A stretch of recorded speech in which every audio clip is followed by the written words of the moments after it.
Tell the manager I don't want that thing serving me. Maya's fingers froze on the champagne bottle when the man at table 12 said it, not to her face, but loud enough. Tell the manager I don't want that thing serving me. The entire VIP lounge of Seoul's Crimson Pearl Casino heard it, including the man who said it, Woojin, the one name that made politicians sweat and CEOs disappear. The crystal chandeliers above seemed to dim. Conversations died mid-sentence. Even the slot machines in the distance felt quieter. Maya stood there in her black vest and bow tie, the bottle of Dom Perignon still in her hand, as 30 pairs of eyes turned toward her. Woojin sat like a king at his corner table, his charcoal suit probably worth more than 6 months of her rent.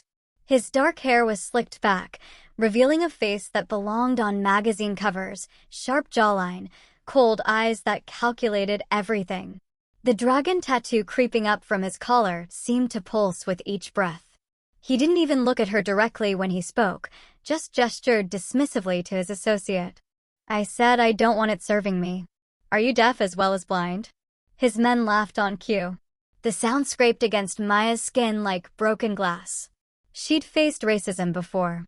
In her 28 years, she'd collected insults like other people collected stamps. But something about this moment, this man, this particular humiliation made her blood run cold instead of hot. My apologies, sir, she said, her voice steady, measured. She set the bottle down with deliberate care. I'll send someone else. As she turned to leave, she let herself look at him, just once. Their eyes met for half a second. She smiled, small and knowing, and whispered in perfect Korean, "Enjoy your last comfortable night." Woojin's expression flickered. Confusion? Curiosity?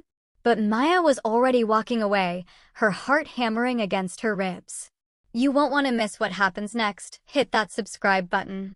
This story is about to get intense.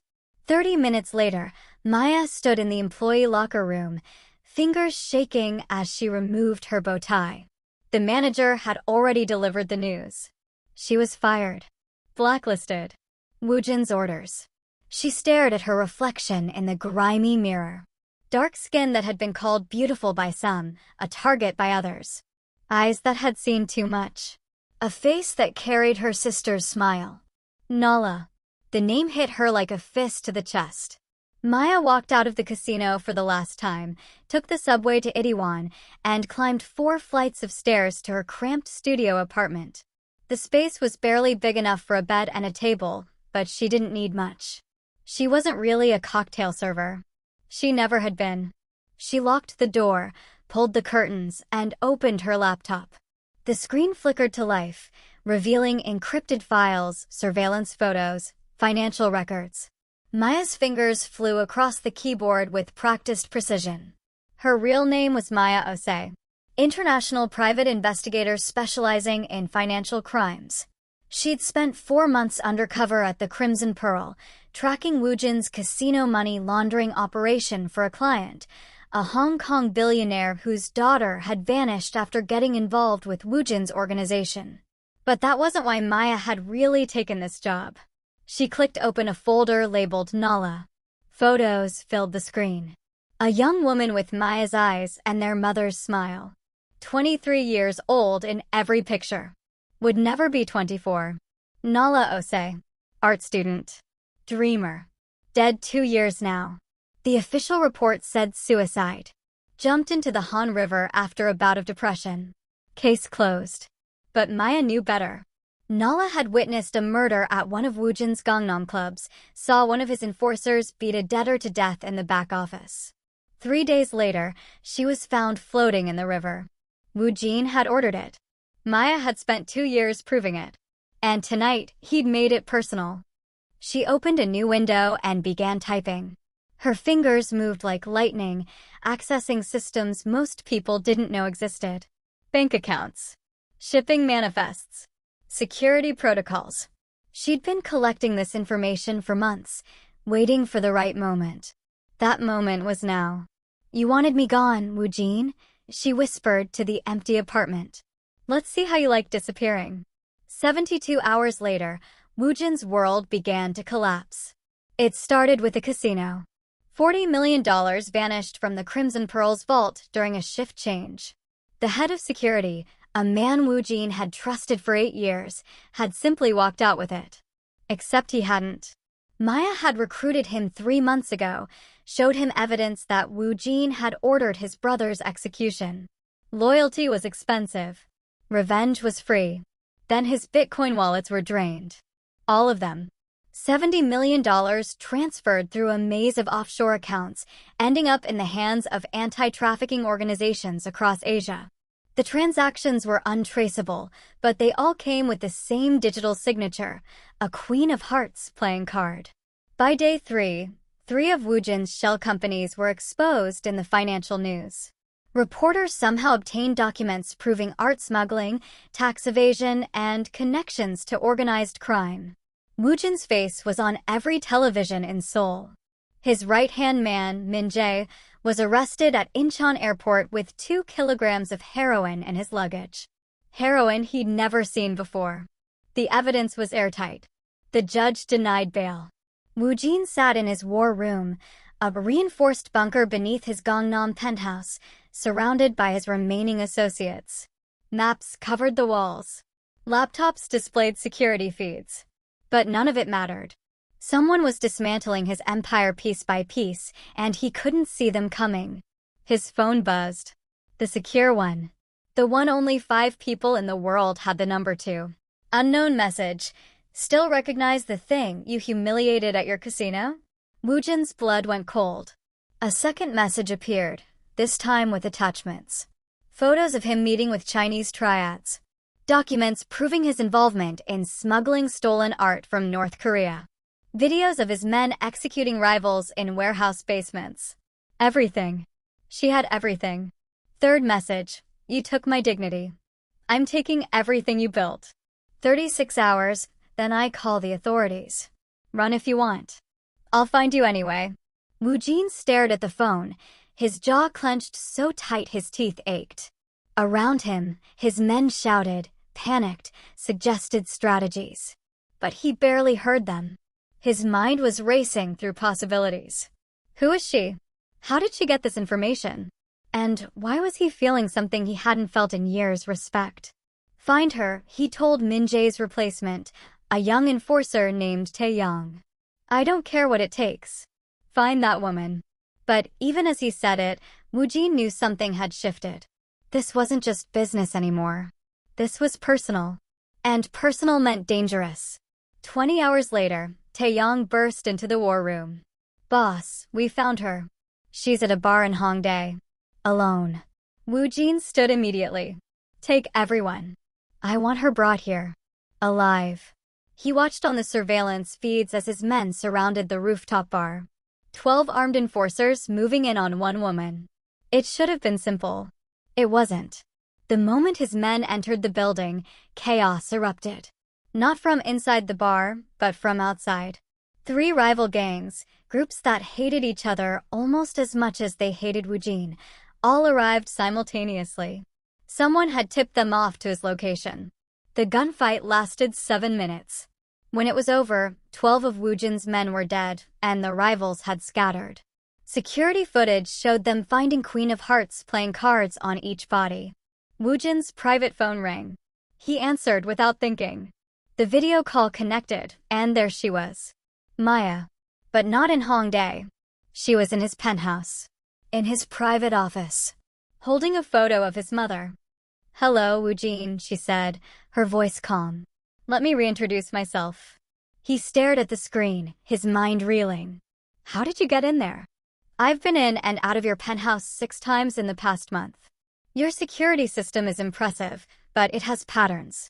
Everything has patterns. She set the photo down carefully. You want to know who I am? Tell me. My name is Maya Ose. I'm a private investigator. International financial crimes. I've been hired to dismantle your organization. But that's not why I'm really here. She pulled up a photo on her tablet, holding it to the camera. A young woman with bright eyes and braided hair. Her name was Nala. She was my sister.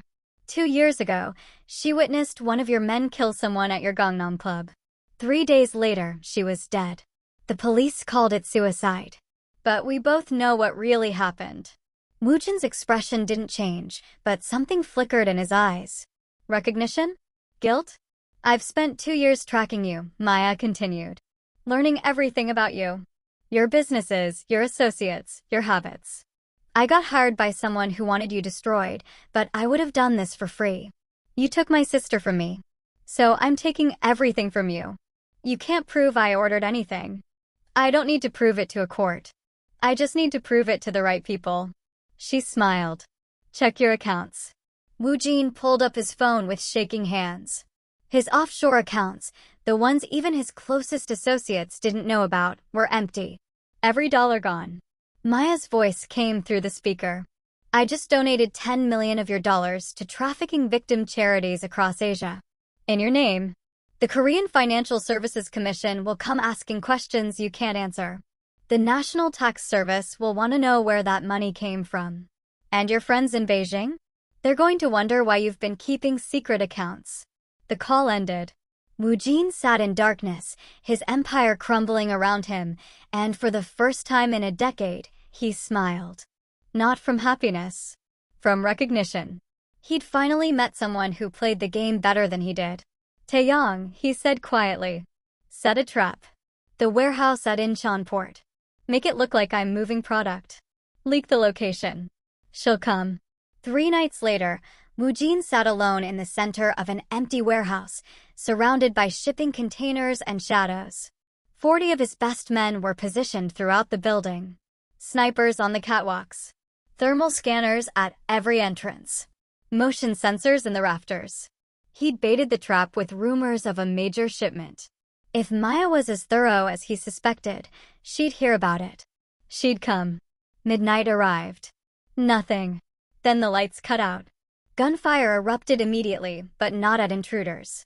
In the darkness and confusion, his own men were shooting at each other, at shadows, at ghosts. Woojin dove behind a concrete pillar, his heart hammering. This was impossible. He'd planned for everything. 3 minutes later, the emergency lights flickered on. Woojin emerged slowly, gun drawn. His men lay scattered across the warehouse floor. Not dead. Unconscious. Zip-tied. Disarmed. And standing in the exact spot where he'd been sitting was Maya. She wasn't alone.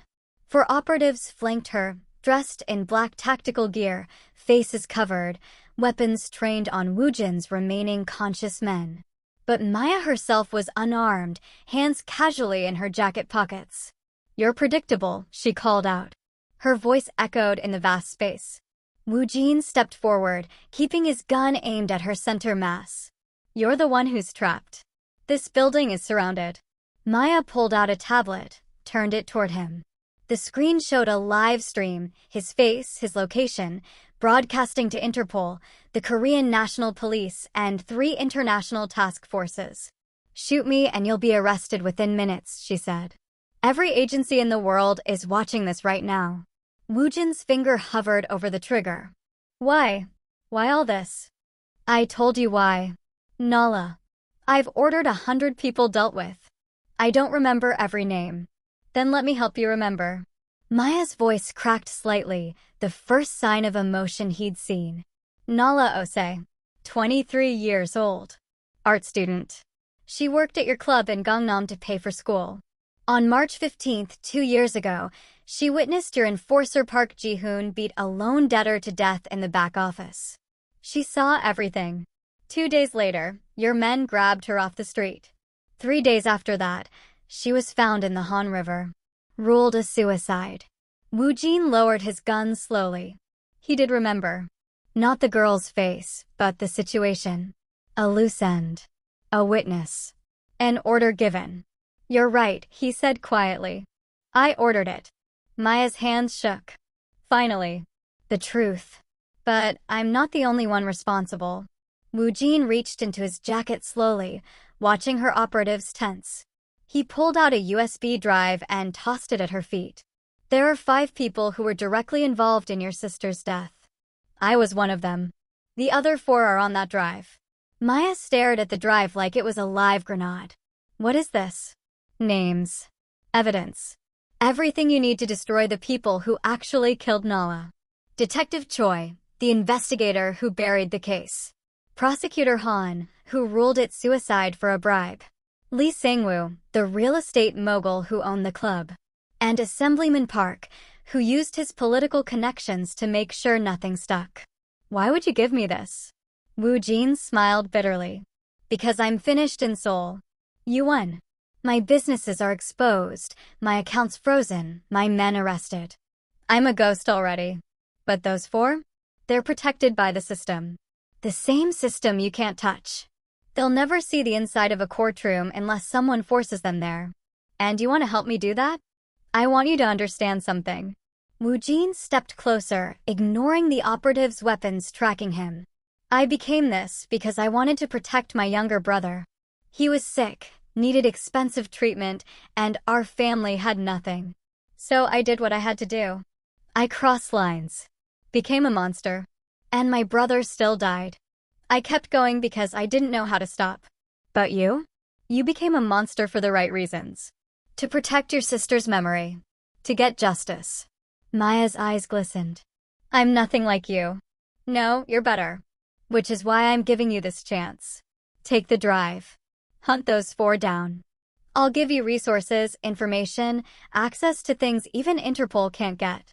In exchange, you tell your agencies you lost me. Let me disappear. You think I'd work with you? I think you'll do whatever it takes to make sure Nala's real killers pay. The system failed her. But you won't. Maya picked up the drive with trembling fingers. Every instinct screamed this was wrong. But she thought of Nala's smile, her laugh, the way she used to paint watercolors on their tiny apartment balcony. 24 hours, Woojin said. Decide if you're an investigator or a sister.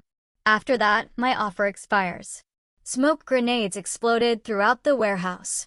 In the chaos and confusion, Woojin vanished. When the smoke cleared, he was gone. Just gone. Maya stood there, the USB drive clutched in her hand, her team shouting for orders, sirens approaching in the distance. She plugged the drive into her tablet with shaking hands. Files appeared. Photos, documents, bank records, video evidence. And there they were. The four people who'd actually murdered Nala and walked away clean. Detective Choi Dong-min. The homicide investigator who'd falsified evidence, intimidated witnesses, and closed the case in 48 hours. The drive contained recordings of him laughing about it with Woojin's men. Prosecutor Han Jae-sung. The man who'd ruled Nala's death a suicide despite clear evidence of foul play. Bank records showed 2 million won deposited into his account 3 days after he closed the case. Lee Sang-woo. Real estate mogul, owner of the club where Nala died. He'd given the initial order to handle the witness. His company had cleaned the crime scene, bribed officials, and made everything disappear. Assemblyman Park Min-jun.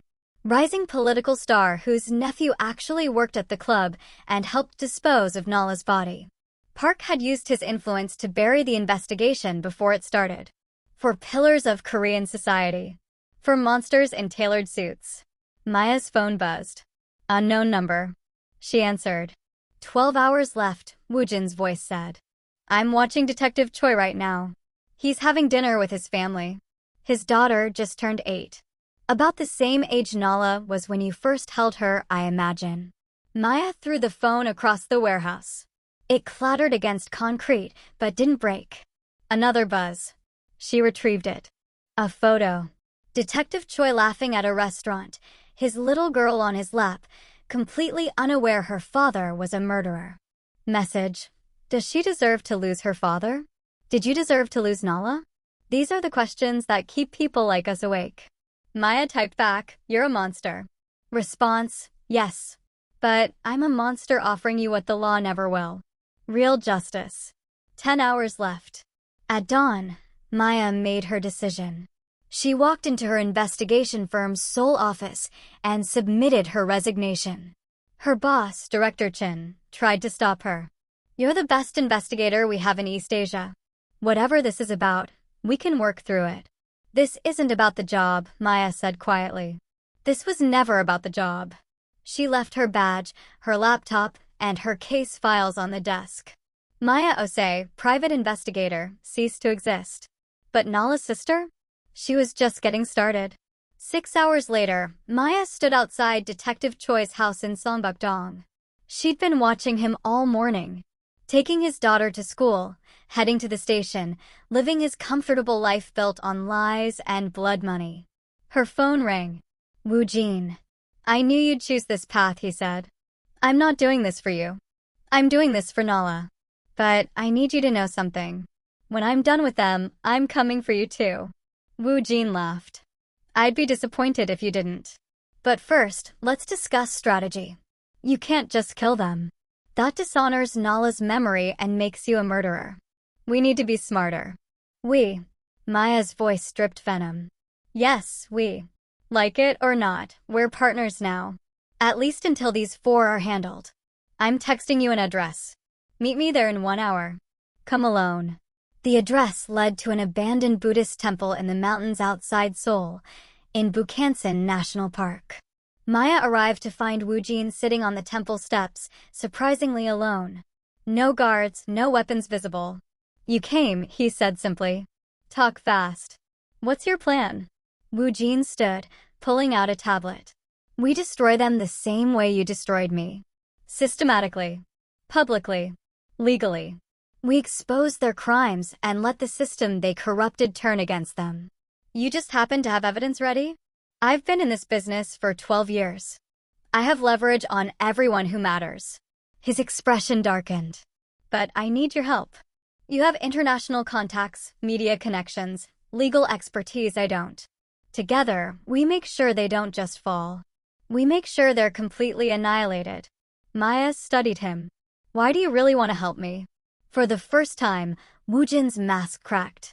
Because I'm tired, Maya. I'm tired of being the monster everyone thinks I am.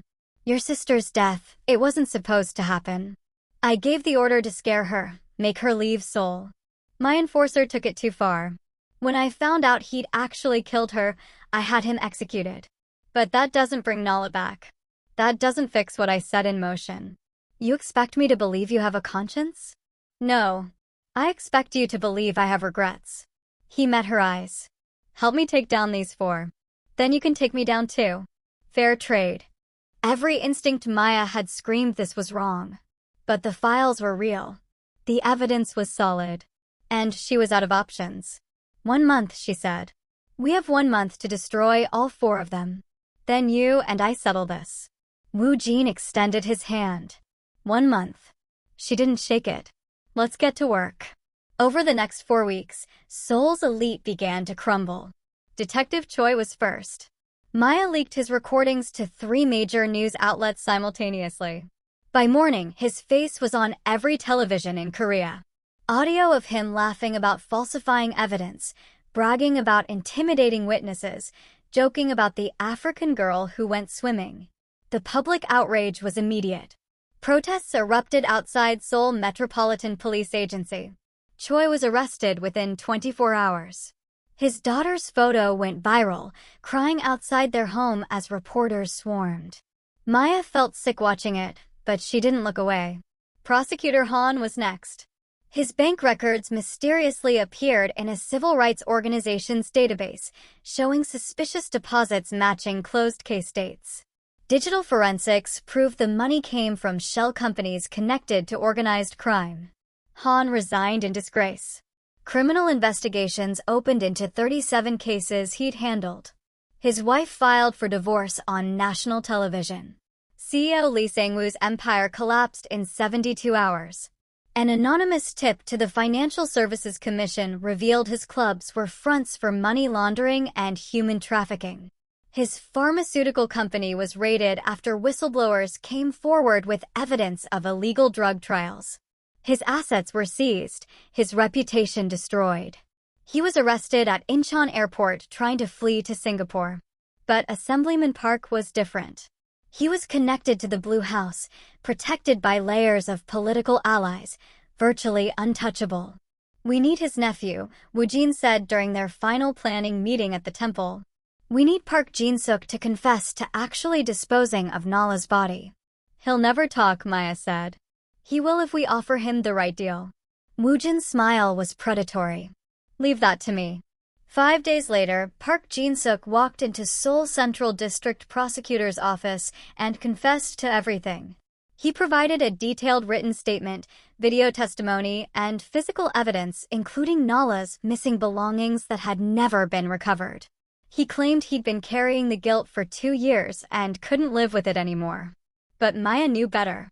Woojin had gotten to him somehow, made him an offer he couldn't refuse, or a threat he couldn't ignore. Assemblyman Park's career imploded overnight. His political party expelled him. His Blue House connections vanished. The prosecution charged him with obstruction of justice, accessory to murder, and abuse of power. His son was arrested. Everything he'd built turned to ash in 3 days. Maya watched the news coverage from a hotel room in Myeongdong, tears streaming down her face. Nala's photo was on the screen now. The media had picked up the story. A young African woman murdered for witnessing a crime. A case buried by corruption. A system that had failed her. Until now. Sarah, Maya whispered, using her sister's Korean name.